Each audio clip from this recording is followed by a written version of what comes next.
Hello and welcome to the Choreosophy Podcast. This is episode 220.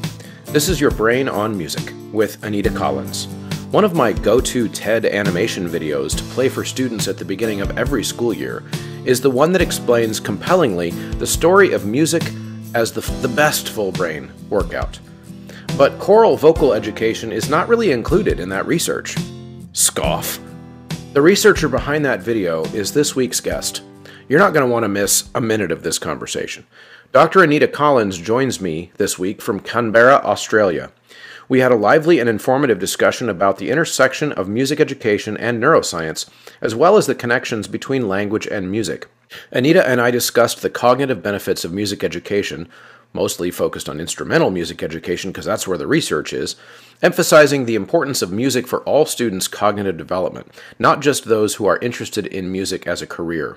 More importantly, we went into aspects of this topic that are often unknown to the general public, as well as to many of us music educators. We also discussed many of the myths and misconceptions surrounding the science of music education, and the importance of flexibility in music related to picking our favorite methods for things. Lastly, we discussed the potential benefits of research on how children learn through music, the importance of rhythm and beat in music education, and Anita's own organization, Bigger, Better Brains, and their efforts to advocate for music education and how they can help you advocate in your community. So we both, in this case, hope you tune in and have your thinking stimulated and challenged, then weigh in yourself over on the Choreolosophers Facebook page or on the Substack at choreolosophy.substack.com. Don't forget, it pays to listen to this show if you are a music educator. The list of discounts and benefits for listeners just keeps growing, so your checklist for back to school means getting your sheet music at graphitepublishing.com or endeavormusicpublishing.com, sight reading materials from sightreadingfactory.com along with your student memberships every time you renew, acquire folders and other classroom materials from mymusicfolders.com, and now, most recently, your subplans, your ready-made activities and assessments related to music theory can be generated for you with your 3minutetheory.com membership. All of these great vendors accept the Choreosophy discount code. When you check out, you're going to get money saved for your program that helps you take your school year farther. So make sure you hit all of those websites, and it supports this show. Ludus, the platform trusted by thousands of organizers to power their event ticketing, marketing, and fundraising, has just upped its game with an incredible new feature, volunteer management. Now you can streamline your volunteer coordination like never before. Volunteers can easily sign up for opportunities and shifts online while you effortlessly approve signups, track hours, and manage your volunteer team. Say goodbye to volunteer management headaches and hello to seamless coordination with Ludus. Try it at ludus.com/choreosophy and revolutionize your events.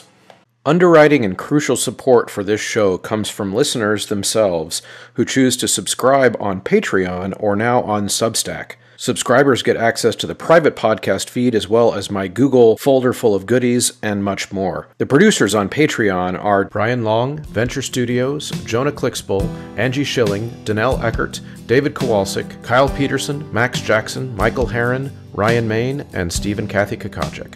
All right, everyone, I am here with Dr. Anita Collins, and I have been really excited for this conversation for a while because I, as most of my audience already knows, am fascinated with ideas related to how our students' brains are working when we teach them music. And it's been something that I've been trying to do my own independent study on outside of my teaching practice. And so I feel like I have finally roped in a true expert on this topic to bounce ideas around with. So Anita, welcome. Thank you very much. It's fantastic to be here. Now, where are you coming to us from today? I know somewhere in Australia. Yes, I am in Canberra, Australia, which is actually the capital city. A lot of people go, no, it's not. It's Sydney, but it's actually Canberra. So we're about, 2.5, 3 hours drive south of Sydney. Okay, that's great. Now, did you grow up there? Is that your home, or are you a transplant? No. I am a born and bred Canberran, which is quite odd because this city, it's of course where all the government is, all defence forces. There's a huge number of people who come in and work here for a period of time in their life and they leave. But actually a true born Canberran is something you don't find that often. But I find it an amazing city to live in and it's easy to travel from, so it's great. Okay, so you're kind of like a unicorn. Yes, I am. In so many ways. Okay, that's great. So tell us the story before we dive into the nerdy stuff of what got you interested in music in the first place. So I know that you do have a background as a music educator as well. Where did that love come from? Um, it's really funny. I wouldn't say it's a love, and it was never a love to start with. It was actually quite a convoluted story that I didn't do very well at school when I was younger. And the main part of that is that I couldn't read very well. Mm, And I worked very hard to read, and I was honestly trying to hide that I couldn't read. So I was a reading pretender, if you want, that's one way to put it. And so school was very stressful for me, but I didn't let anyone in on that information. But what happened when I was about 9 is there was a school program, there was a band program, and you got to learn a flute, clarinet, oboe, or bassoon.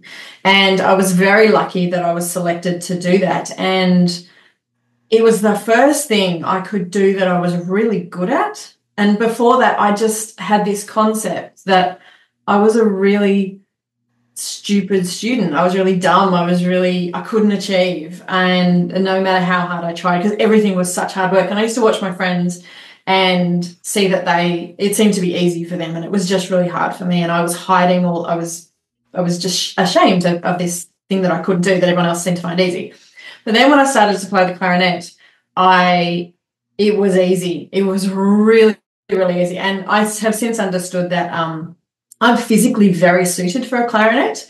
I have the right size and shaped fingers. My coordination is quite good. My auditory processing is exceptionally high.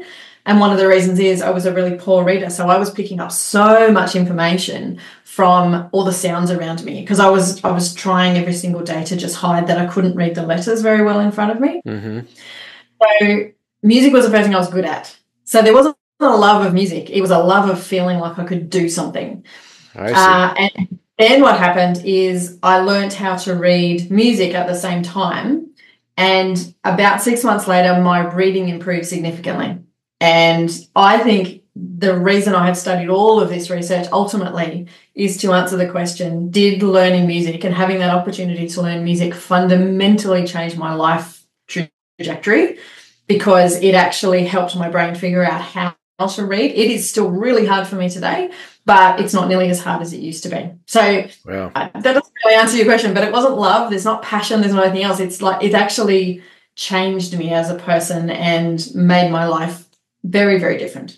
That's fascinating, and it does make sense. I mean, one of the things that I've been on a kind of on a crusade on this show recently, and well, really since the show started 5.5 years ago, is basically your story. But I want to put it to you in my terms, and I want to see how you react to it. So, in your story, you talked about the way or that you feel that music impacted your academic success in other ways because it gave you a sense of belief in yourself, but also you were a struggling reader, and the learning to read music actually had impacts, whether it's a combination of positive outlooks that you had about yourself once you became a musician, mixed with the cognitive benefits of music itself, all those things. And one of the arguments that I've made on this show is that even if there was no future music performance goal for a music student in one of our classes at all. In other words, if, like, for example, I teach kids to read music, and I teach teachers how to teach kids to read music, and even if there were no future benefits for their music reading in terms of getting a scholarship to college or performing in a music ensemble or whatever, the argument I've made is that the neurological benefits alone are enough to justify solidifying a music training that includes literacy, among many other things, in schools. Thoughts about that? Is that crazy? No, not at all. And I'm very much on the same path that we have this concept that you learn music for that scholarship or for that career, or it's a very, it's not, we don't do art so we become artists. I don't know why we've got it into our heads that you only learn music for a career path. And I think a lot of what is driving me is trying to address that narrative and just say, actually, no, it's fundamental for every child's cognitive development. And the endpoint, yes, we need pathways towards that endpoint for those students who want to pursue that. But there's a bigger issue in here, and there's a bigger reason that is more fundamental to the next generation of students to be able to perform at their highest, whatever they might do. And I think music is being narrowed and narrowed and narrowed. And I am trying to address it by saying, look, the science is telling us that it's actually beneficial for everybody, and that every child not should be given the opportunity if they want to. I don't like that. It's actually being required to have that opportunity so that we can ensure that their cognitive development is as good as it possibly can be. Absolutely. Oh my goodness, you're preaching to the choir here. Okay, so before we get too far into that, why don't you tell us a little bit more about what you do now? How would you describe a day in the life of Anita Collins and professionally? What are you working on? I love that question. I love that question when it comes to like scheduling haircuts. It's like, so what's a Wednesday look like for you? And it's like, no Wednesday is the same for me. No, any day is the same. And that's actually really exciting for me. I think generally it's doing the work within Bigger Better Brains, which is the company I founded in order to help music teachers to just get this research out in ways that music teachers can use it, and they can use it as a normal part of their daily life, that they can advocate with ease is the main part of that. And I have a wonderful team that works with me on that. I do a lot of, and I think the most fundamental work as I do is I consult to anything from a single school to a whole nation's education department to say, look, this is where music sits currently. You've read the research, you've spoken to me, you understand that actually maybe it's an opportunity that you're missing. And then going, okay, let's solve the problems to get you from where you are to ideally where you want to be. So I have long relationships with all sorts of organisations all over the world that are walking this path to making sure that the provision of music education is as wide and as high quality as they can make it. I'm still a practicing teacher. So I was at band this morning. We had band from 7:30 to 8:30 in the morning. And it was our senior kids who are very rusty after coming off 2 weeks of holiday. You could see them going, oh, and these brains going, oh, I've forgotten how to do this. And I still get to be involved with the school that I started with as well, in all sorts of things, both musically, but also helping them designing a new auditorium that we've just built and things like that. So there's all sorts of things. And then there's doing podcasts and media. I do a lot of media, again, just to try and be that voice that keeps music education in the forefront of everyone's mind. Right. Now, you're an instrumental musician by background, and most of the audience of this podcast are vocal music and choral music educators, although I have discovered through some of my own research that the vast majority, we're talking about in the 98th percentile or so, of choral and vocal music educators were instrumentally trained. Meaning there are very few. I keep looking. I keep trying to find, and I found a few out in my audience, which is several thousand educators around the world that are listening pretty regularly here.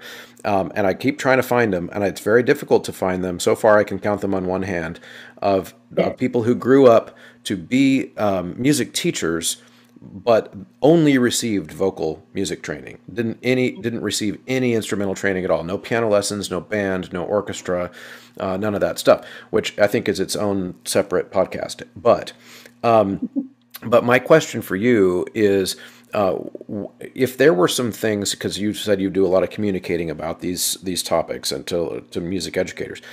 So let's start out here with, if there were a couple things, 2 or 3 things about what you know about music and the brain, that in your opinion, if you could snap your fingers right now and make sure that every single person who teaches music, including us vocal music teachers, that we just knew these 2 or 3 basic things about the brain, the quality of music education would improve.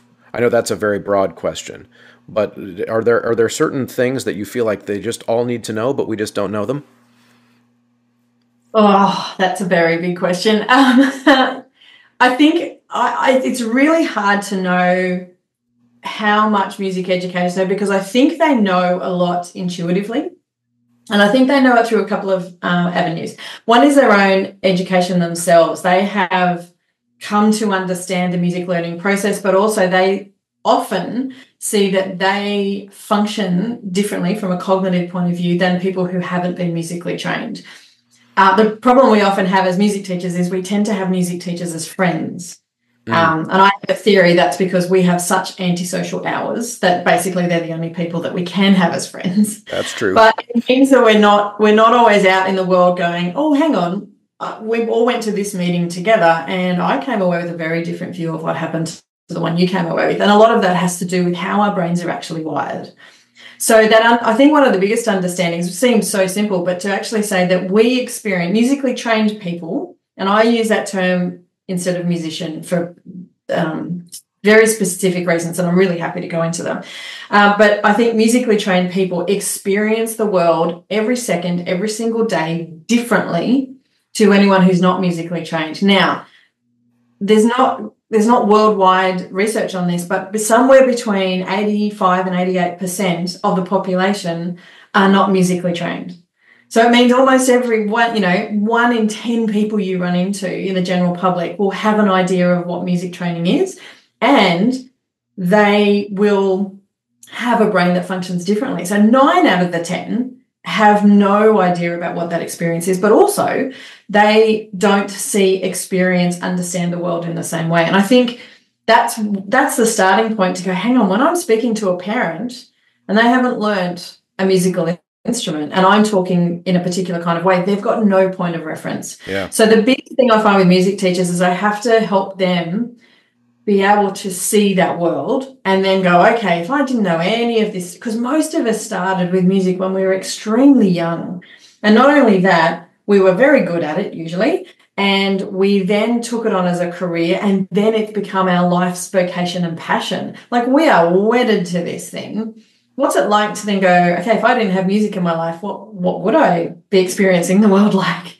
And I think that's the biggest difference, the starting point of going, okay, let's start with how other people experience the world. Because then when you start talking about the brain changes, if we do it in a fluffy kind of way that you just feel so good and it makes you feel great and all these things, it's like, yeah, but for some people exercise does that, and for other people wine does that. There's all sorts of different ways we do it. And I think it's really important to be able to say music is specific and different and universal. And I think that's the biggest change again. So I think many things.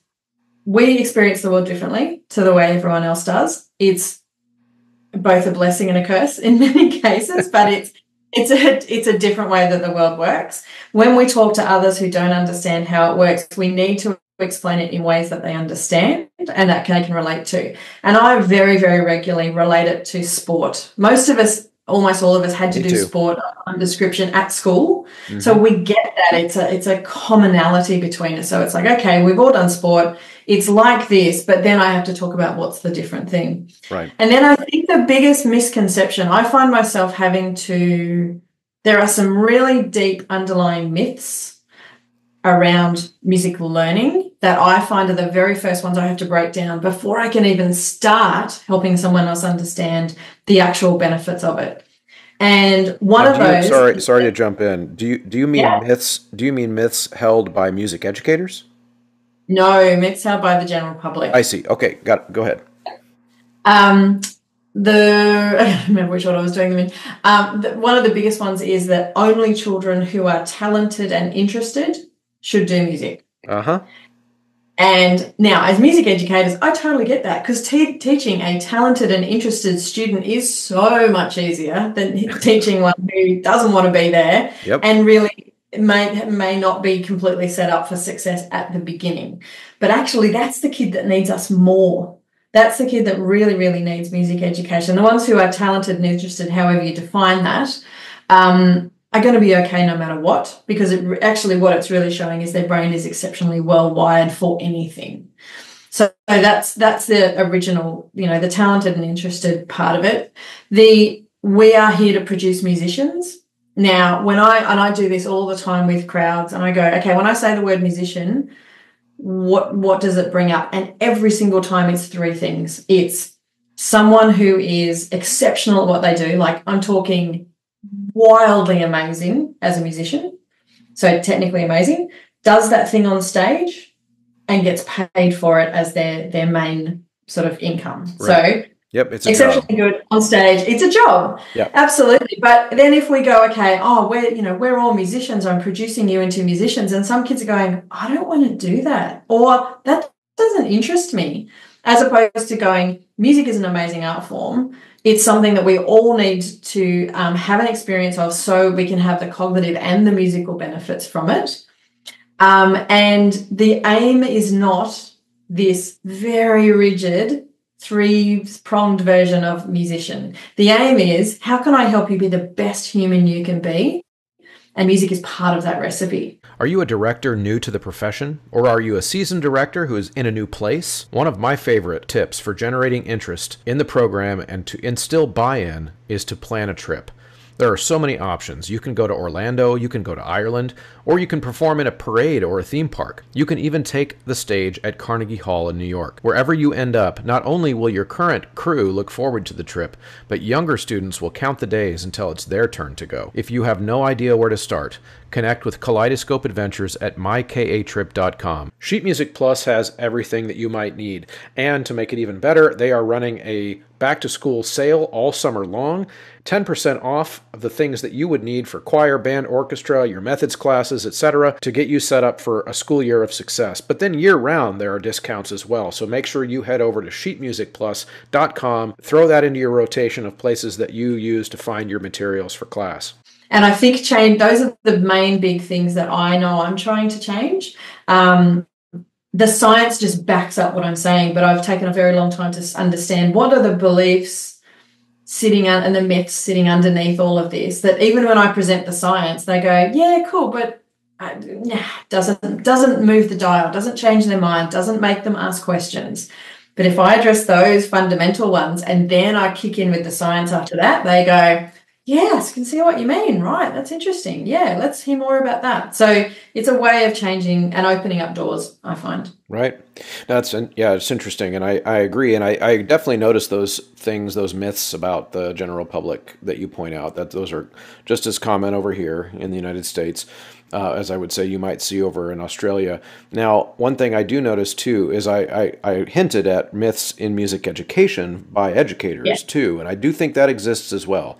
And so, for example, there are many theories of music education, and there have been, there's Edwin Gordon's music learning theory, there's Kodai, there's John Kerwin, and there's Dalcroze and Orff, and all of those things, and those are all great. And I think my view of those types of theories is that those all have some piece of truth in them, kind of like world religions, right? You could make that argument that the world religions all have found some piece of the great mystery of the universe, and I think music education theories are no different. But one of the things that I run across, and I want to see if you have ever come across this too, if I try to present something I've learned from scientists, even such as science that people like you have gathered, or the neuroscientists directly, and I try to make observations from that, what I get a lot from music teachers is, well, it's whatever works for me.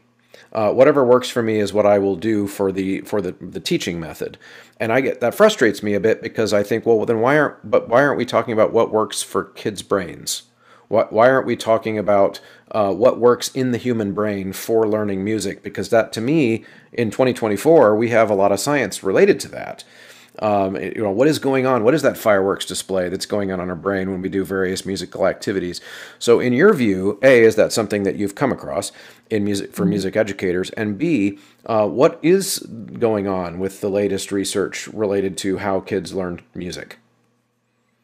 Okay, two very big questions. I think I don't quite agree with the way you've put it, that the concept that what is going on in kids' brain, like every child's brain, with the concept that they are the same. For me, as I've learned about these, there's so many. Yeah. Mm-hmm. The variable starts with their genetics. It then goes to their gestation. So, yes, they get these genetics, but what happens as they're growing in mum's belly? What happens at birth? And that's actually a really important thing to what happens for brain development. What happens from the nature and nurture point, the nurture point of view from the first 5 years versus what happens after those 5 years. And all all of these will tweak all of the dials like on a fantastic recording desk, and they will change how those, if we want to use fireworks as an example, your fireworks and my fireworks would look different. It would be a whole different display. And that's because of all of these variables that have come through. So it makes sense to me that there are different, every single child learns differently. And we can have these methodologies that, for me, sit as a foundation and a way of starting that journey. But the magic comes with the music teacher when they go, yes, I subscribe to this particular methodology, but every single child in front of me is different, and I'm going to adjust and change for those kids. I often find with the particular methodologies is you'll get the kids who thrive in it, and they're the easier ones to teach. And we all understand that, oh my God, this child is an absolute blessing and it's just a joy to teach them the whole time. But actually, that's because cognitively, potentially they were incredibly well put together genetically from the start. They had good nurture situation when they were young. Their brain has grown incredibly well. They might also be, and I know this seems like such a strange thing, they might also be older in their year group. There's so much research around the fact that the kids who are the older 6 months versus the younger 6 months of any year group in a school, they will perform better because they're just that little bit older and further along that. In sports too. Sports exactly the same. Yep. Hockey. I love the data about hockey and the fact that those that play at incredibly high levels are always the older ones. They're always one in the same 3 months. Yep. So there's all these variables that come through, and I think, I struggle with that idea of one methodology beats them all, just like one religion beats them all. It doesn't. They're different ways they're different foundations for. With religion, it's belief and faith. With music education, there's different bases to which we know that music learning can occur at different ages and different progressions that go through, but every kid is different in that, and every student will go through different processes, and they'll have times when they're flatlining in their learning and they're going through neural pruning and nothing's going on in there except stuff's getting thrown out because they need more space. They're not going to do learning at that point, but then they're going to do heaps of learning after that. Right. So I think it's a slightly different take on what you said before, which is that there's lots of variables that come into it.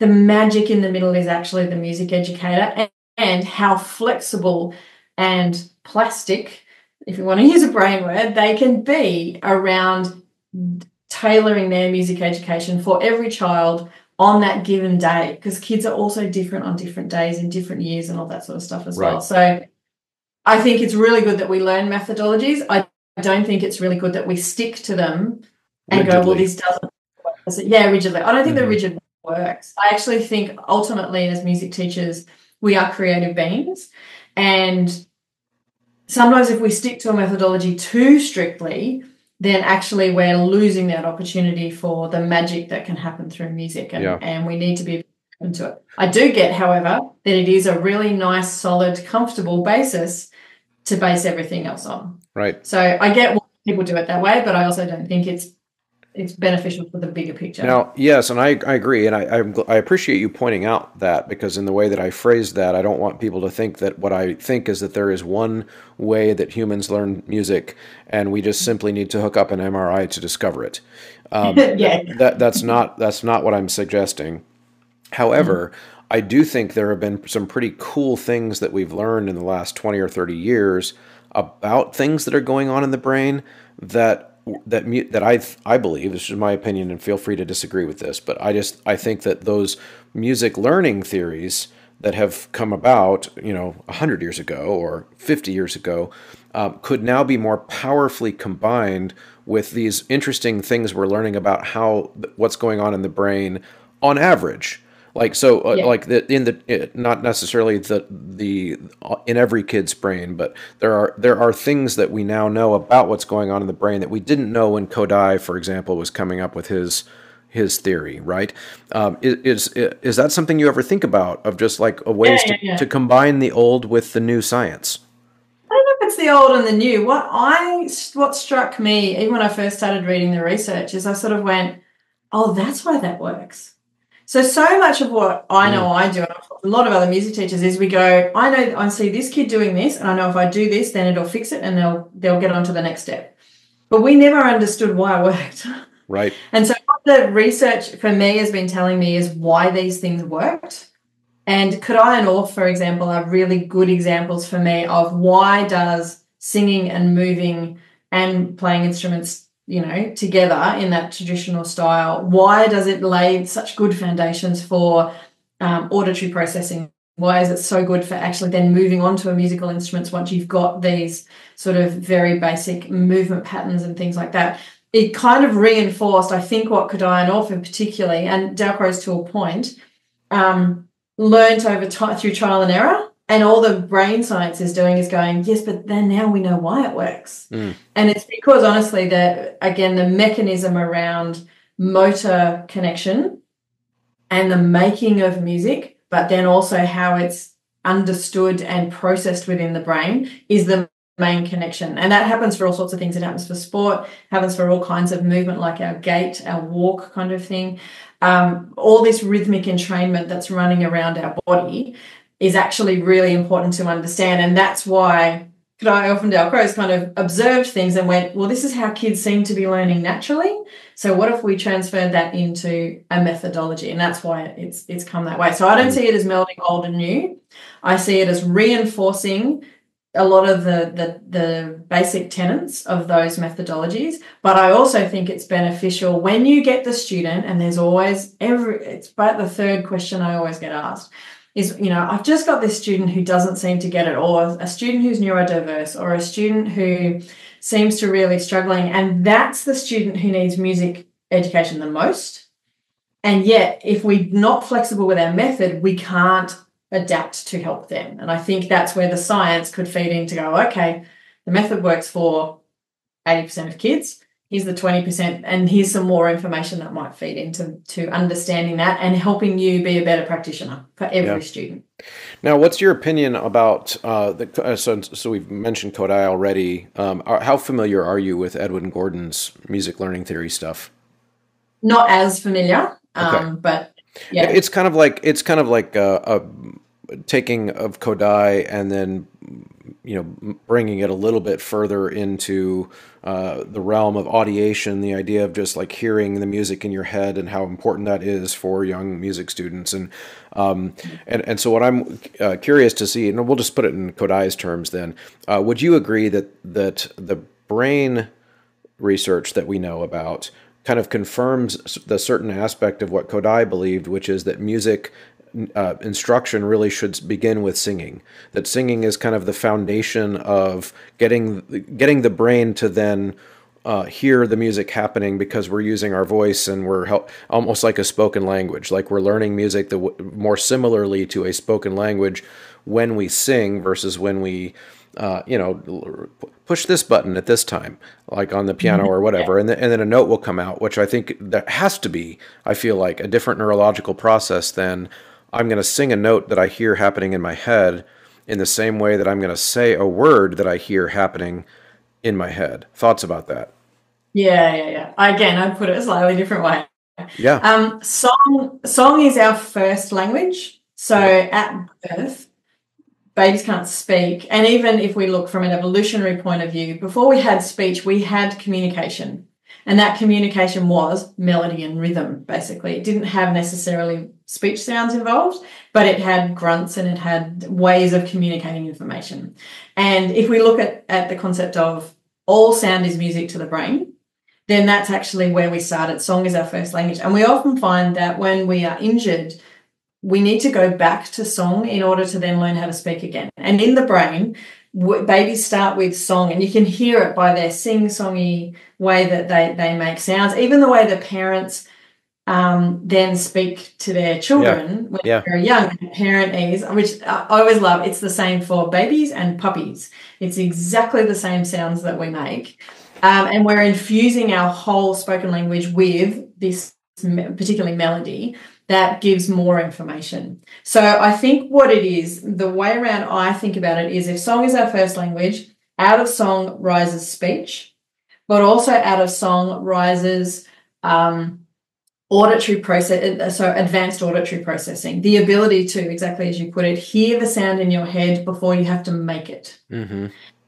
So that follows through for reading. It's exactly the same thing, but what happens is the words have to go through the eyes.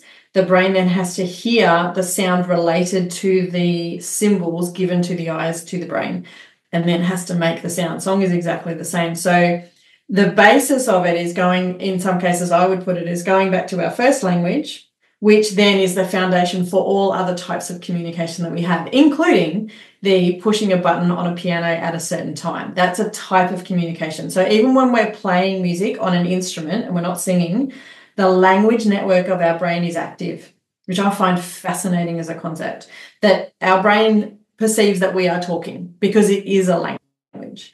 And so what's happening is song first language, we hear it in our brain, we then talk to our body to go, to make the sound that my brain is hearing, you have to hear these things in this combination. It's an extension of it. So it's really interesting, you said when you started that your audience is mostly instrumentally trained who are now working as choir directors and singing teachers. Mm-hmm. For me, as I've looked through, and I get this question all the time, is like, is it better to be a singer or is it better to be an instrumentalist? And I don't believe in either. I say it's better. An instrumentalist needs to know how to sing and a singer needs to know how to play an instrument for the highest level of cognitive development that we would hope for. Yep, I would agree. Again, a different way to put it, but yeah, along those similar lines. Yeah, that's incredible. And now, would you, so the thing you said about the piano, playing the piano as also kind of functioning in the brain as communication, I think that's interesting. I want to drill in on that for a second. So I think the thing that keeps sticking for me, though, is that if I'm 4 years old, for example, and I don't have any piano training, but you were to show me how to play a C, an E, and then a G, and then I played them in sequence and then played them all together, it would make a chord and it would make a C, an E, and a G accurately. But for a singer, they would need more training than that.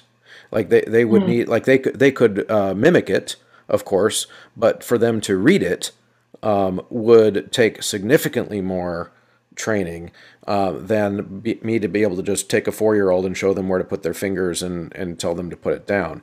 So I would struggle to believe that the neurological process is the same, because I would need to, partly because that is what I do. Like I teach kids by the thousands to look at a piece of sheet music and know how to make it sound in their head. And part of that is my pedagogy is kind of abnormal and unique, which is that we don't play notes for kids on the piano. We make them learn to hear it first. And so that's a sticking point for me, because I feel like there's got to be something in that language, that spoken language for the singer connection. And I'm not sure that that's as well studied actually as a musician playing an instrument. No, well, no. It's the biggest gap there sits in the research is the fact that neuroscientists study it to understand how the brain works. Mm-hmm. They do not study it to understand how best to teach music. So we've got this big gap. Yes, okay. And that's why we have to be so careful of the application of the research into music education. There are some things like it wasn't done for this reason, and we can't reapply it through that way. I think your 4-year-old is a great example, because musical skill development is very much dependent on brain maturation across particularly childhood. So 4-year-olds, they play so much better as piano, even if they start on piano as a 4-year-old, if they are taught in a way where they sing it first and then they replicate it on their fingers. Yeah. If not using that first language is part of the pedagogy, then as musicians, they're going to strike a point where they just don't improve very much, because we haven't sort of given them a foundation to do it. So, you know, when I go to all sorts of different ensembles that use instruments, the use of singing prior to, like, okay, let's sing this little tune through and we're going to move our fingers along as we do it. very common practice, but actually it's the thing that makes the brain go, okay, I'm going to sing it out loud, which means I'm going to understand the melodic contour. I'm going to move my fingers at the same time. So actually it's kind of like I'm connecting my brain and what it's hearing with my body. And then when I have to actually put that instrument in my mouth and make it, I've kind of almost taken like a little step beforehand. And we know that that's the stepping stones that we go towards learning an instrument. I still think a lot of instrumental teachers that I observe never learned that way themselves, and therefore they struggle to teach that way because it wasn't part of their traditional, their mental model of learning, unless they've gone out and done a lot of work within their pedagogy to go, okay, there could be better ways to actually do this. Yeah. So I think we have an issue within our profession that our developmental stage is so long because we have to go from ourselves as 4-year-olds through to when we become music teachers, somewhere around 22, for example. All that time, we're only learning from a small number of people and in a small number of types of pedagogies. If we're lucky enough to get one that's got that singing part through, great, we'll just carry that into music teachers. If we had the traditional, no, you just play the instrument, for example, on piano, it's going to be really hard to add that in as a new thing as a music teacher. So I think that's where the science helps us go. And I do it with all of my, when I often go out and talk to music teachers, there needs to be singing, moving, and an instrument involved. And that has to happen all the way through their education. Now, if I have an early childhood teacher of year 4, for example, they'll go, of course, that's all we do all day. But then I go, okay, let's take a teacher who does band for middle school. Nope. It's often not part of what they do. Yeah. And so that's a real challenge to them to say singing, moving and an instrument, and they have to be done all the way through. How can you incorporate that appropriately in your context? Yeah. And I think now in vocal music instruction, the solfege system with hand signs is a really good example of that kinesthetic connection that otherwise kids who are learning simply to sing in an academic context at school, they wouldn't intuitively have that kinesthetic connection. And the hand signs, at least in my experience, as somebody who teaches vocal music, but I also was, like I told you before, was raised playing, the piano not very well, saxophone not very well, but like I did grow up doing those things. And to me, that feels in my brain very similar to some of those kinesthetic, like things I have to think about in order to get the pitch to be right. And the brain and body connection is huge in all of those art forms. Yeah, exactly. And I think, I often use a triangle as an example, that the 3 senses that have to align for music learning are auditory, visual, and motor, eyes, ears, body. The hand signs are that perfect example of it. You're singing at the same time as moving your body, as at the same time as visually taking in information. So it's an example of this is why it works. Because if we connect those 3 together, not only does music learning occur, but actually we know that they are the very basis of all other learning. So when that triangle is connected, reading, writing, understanding scientific concepts, catching a ball, being socially responsible, all is built on that triangle coming together. It's kind of like it's a necessary step for the brain to go through in order to then grow from that. And again, the Kerwin hand signs are for me that perfect example of why is it so effective? It's because it's getting that triangle working as early as possible. Yeah, I love the concept of the triangle. I'm curious, in your opinion, what would we lose cognitively, the cognitive benefit for music education, if we simply taught music without the reading part? In other words, if we didn't teach kids to read music at all, it was just singing because it's fun, banging on the drums because it's fun, improvising, which is valuable, all those things. But we took out that rung of the triangle, the visual part. What would we lose? I think we'd lose independence. I know this is a funny word to use, but ultimately as music educators, what we're trying to do is get a student to need us less. To actually be able to go, oh, I want to play this piece of music so I can read all the dots on the page and I can listen to it and also then go, okay, now I can play it through. So the reading of music actually is the tool that takes us through so that students can play and make and create music themselves, I think is the first thing. The second thing is the cognitive benefit of music actually comes from the fact that it is so hard. Yeah. And it's a hard thing to learn, and it takes years, and it takes years of consistent application.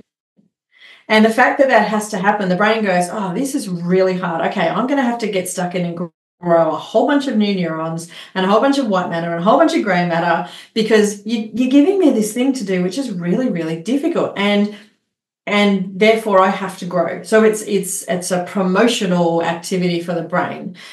What music reading does is take students through, okay, you can play this thing, great. Let's go to that very next step. You can play this thing, great. Let's go to that very next step. And it walks us through a step. If we don't have music to read, it's very few humans who would go, I want to try and do this. I want to try and play this really hard lick, or this really, really hard, let's sing this incredibly hard song, just from a recording. Most of us, because our brain is lazy and we are lazy, but it's all about conserving cognitive energy, we would just go, oh, that's a bit too hard. I'm not going to do that. And the brain goes, great choice. Fantastic, because I don't want to work very hard anyway. Yeah. So the reading of music pushes us through into the things we didn't know we were capable of doing. And that is everything to do with persistence and resilience, and the reason why we grow into the humans that we grow into. So for me, I think we would lose a lot in terms of that cognitive development and that musical development as well. Yeah. Yeah. Well, of course, I agree. I think one might be surprised at how often I have to make that case to other music educators.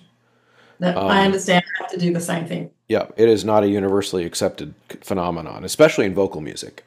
Because we can, very much like spoken language, you can have a very developed auditory sense of a language and be very conversational in it. In other words, a person could never learn to read but be a fantastic speaker. They could be they could never learn to read but be a really interesting actor or poet. Those things would be harder, but they could do it. Yeah. And so I think in vocal music in particular, we can just sing without reading. Yeah, that's true. But also I think for me, as I work through all these issues, is vocal music has an extra strike against its name, unfortunately, and that is the world that we currently live in, which has a narrative around God-given or talent-born gift. Yeah, and it's created by the America's Got Talent and all of those kinds of shows where the narrative is spun that, no, I just sing when I feed the chickens, or I've never sung to anybody else, and I've suddenly got up on this stage and I have this extraordinary voice hitting this incredible range, and that's because that's a sellable story, and that's one that people go, oh gosh, she's been plucked from nowhere and now she's amazing and she's got a record album, all these sorts of things. Yep. And then, so I actually think that, unfortunately, many of your listeners, you actually have the biggest mountain to climb, because I do believe that the current narrative around singing and singing ability is really hamstrung by this other narrative. And it's really interesting. I've met quite a number of people through different ways that have been on those shows and have been exceptionally successful. And every single one of them have said, yeah, I had this music teacher here and I had this here, and they'd gone through their whole music education history. And I've asked a couple of them, I said, why didn't you say that on the show? I said, because that's not the story they tell. Even if you said that's not how it's edited in. And I think that's one of our really biggest issues, is music is being seen as, again, talent that is given, not talent that is made through hard work. Or just built block by block. Built by block. And I actually don't like the word talent at all. I use it because everyone knows what it means, but I actually think that there needs to be another word that is about those people who do the hard work. Athletes do it. It's not like you say, oh, he's amazing, he can pole vault, a world record, but he's never really done very much before. We would never expect that. So why are we expecting it in music education and music performance? Yeah. Yeah, that's great. Now, I've another question about the research to see what your knowledge or opinion is on this, because one of the things that I've noticed is that I go out in my own amateur way, because I'm not a researcher, I'm a teacher, and I don't do that. I don't live in that world, but I try to dip my toe in as much as I can, partly for my audience here at the show. I want to tell them stuff that I find out, right? And I've really struggled to find anything on the internet that about what is going on in the brain of a singer. In other Yeah. words, what is going on when a person picks up a piece of sheet music to read for a singer. I can find piano players, I can find cellists, I can find instrumentalists. I can't find a single study on singers. Am I just No. not looking in the right place, or is that a gap? Yeah, it doesn't exist. Well, not that it doesn't exist. Sorry. It does exist. But remembering that we talked about neuroscientists are studying musically trained people to understand how the brain learns and grows. That's their Yeah, whole point. right. What they found very early on is that the impact cognitively on through music learning was much, much higher for instrumentalists. And so that's what they concentrated on. Prior to that period of time, we're talking 1995 when it really started, we have a whole bunch, and we still have a huge amount of research on singing, but we have it really based on the wellbeing outcomes, the immune health outcomes, and some social connection outcomes. So it's a failing within the research that it's just not telling the group who want to research it anything new. So they're like, why would we do it if we're not going to find anything out that's new about it? Right. So that's the reason why. It's because of the nature of how the field has developed, where they get their funding from, honestly, and the biggest sort of bang for their buck when it comes to research findings. And they have found that learning an instrument just has more identifiable benefits through that neuroscientific lens than it does for singing. Now, it could well be that they just haven't struck on the right methodology in order to investigate that. Yeah, well, that's my first thought is like, but if those brain scans don't exist because, there are less of them, then how do we know that there isn't a similar benefit? Because one of the things that's one of the reasons that I think it might be a gap is because it is actually quite rare in vocal music education to teach the way that I described, which is that my students never have notes played for them. So, in other words, an instrumentalist also has to pick up the sheet music and their instrument.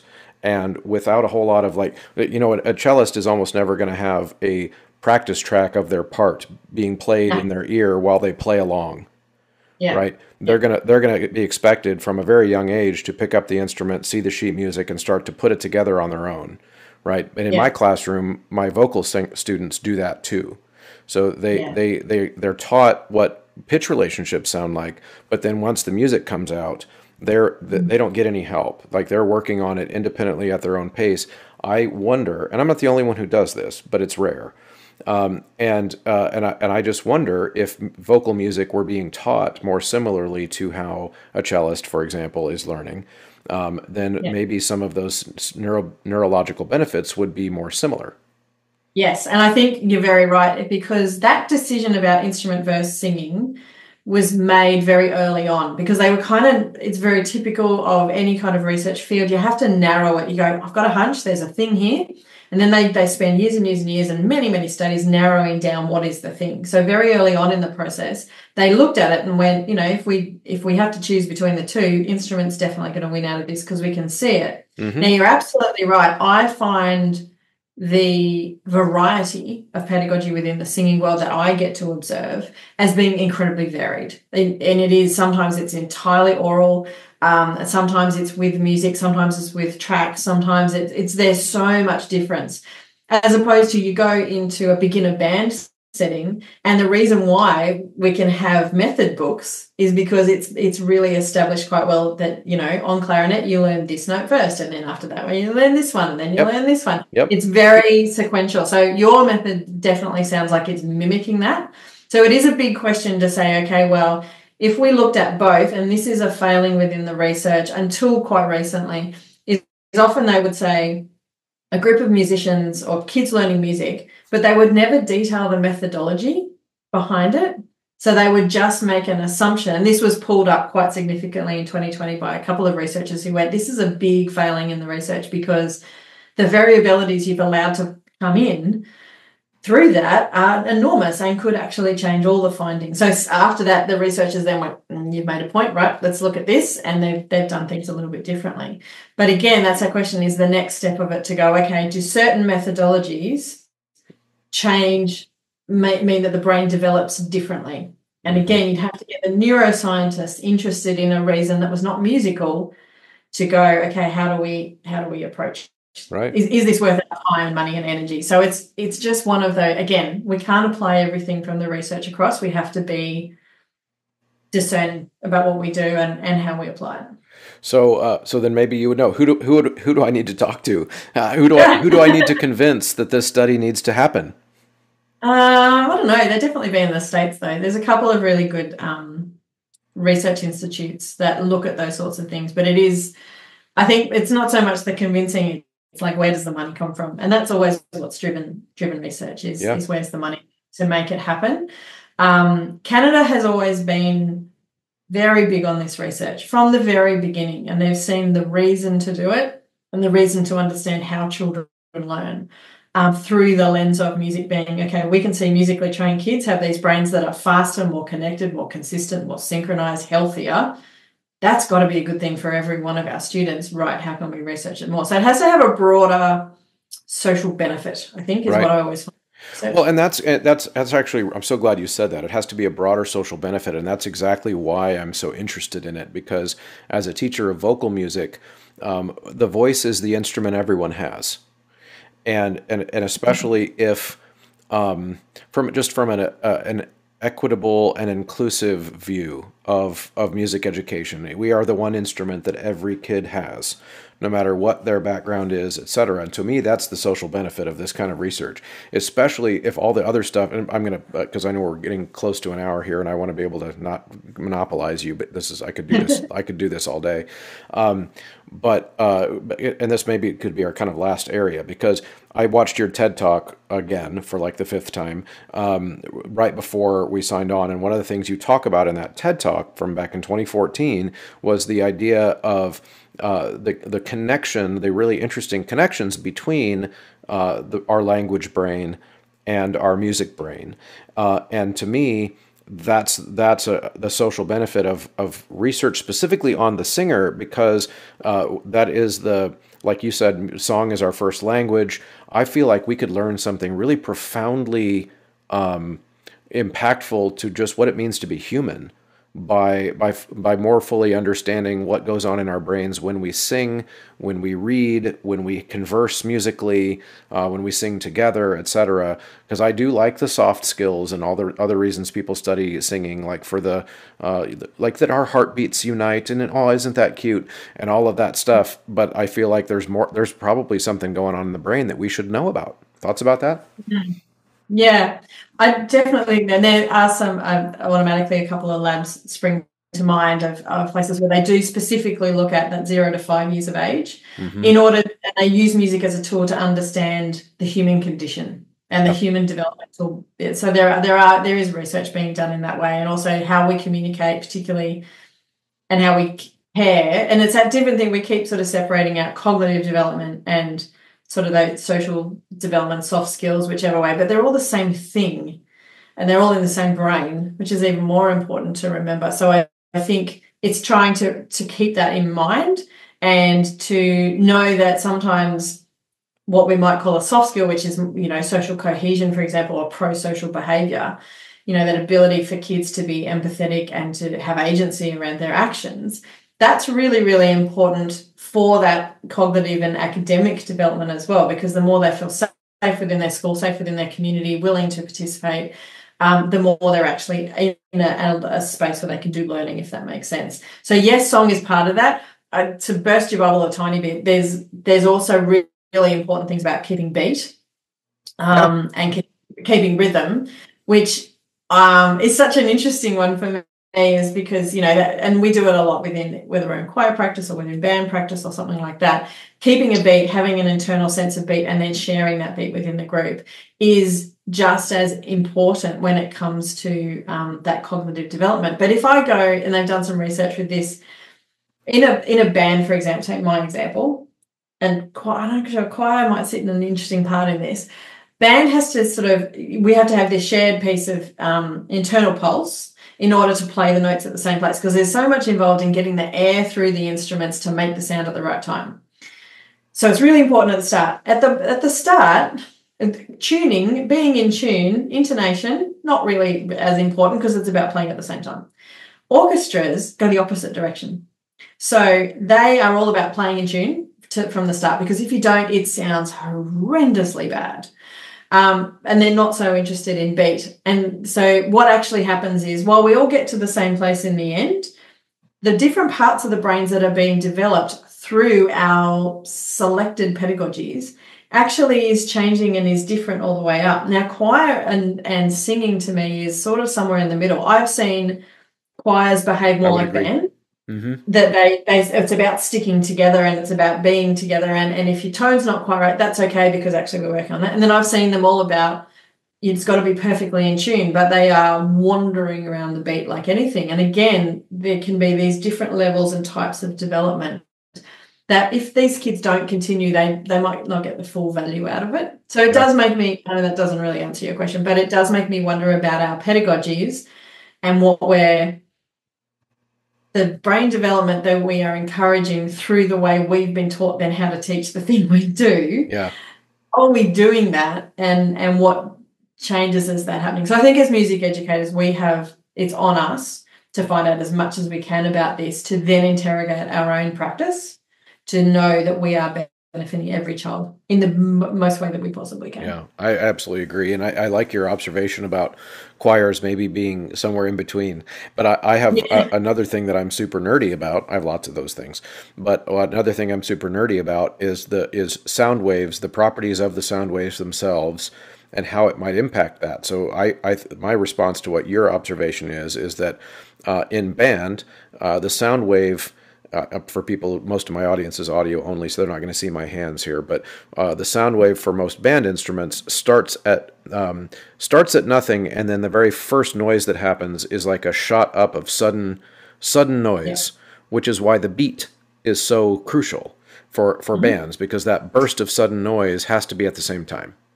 Whereas a stringed instrument, there's almost like a crescendo of noise because the bow across the string creates like a nothing sound, and then it blooms. So you can actually get away with slightly non-precise onset of bow to string. Now, of course, the vocal folds vibrating mimics that. And so that sound wave starts at a crescendo right away. But then, of course, in choirs, if the sound starts with a consonant, then it's a sudden burst, like in band. And so it makes sense that we would sometimes fall in the middle. But how was that the nerdiest thing you've ever heard? Oh, it was fantastic. I think I'm so much fun. I would explain it one way, you would explain it another way. That's fantastic. Right? Oh yeah, that's really good stuff. Like I said, I could do this all day, but what I'd like to do on the way out, if it's okay with you, is just share with folks, if you could, the stuff that you're doing now with the company that you do now. Are there things that practicing everyday music educators around the world could check out on your website? Do you guys do resources? Do you do what are the types of things that music educators should know about what you guys do? Okay, so much.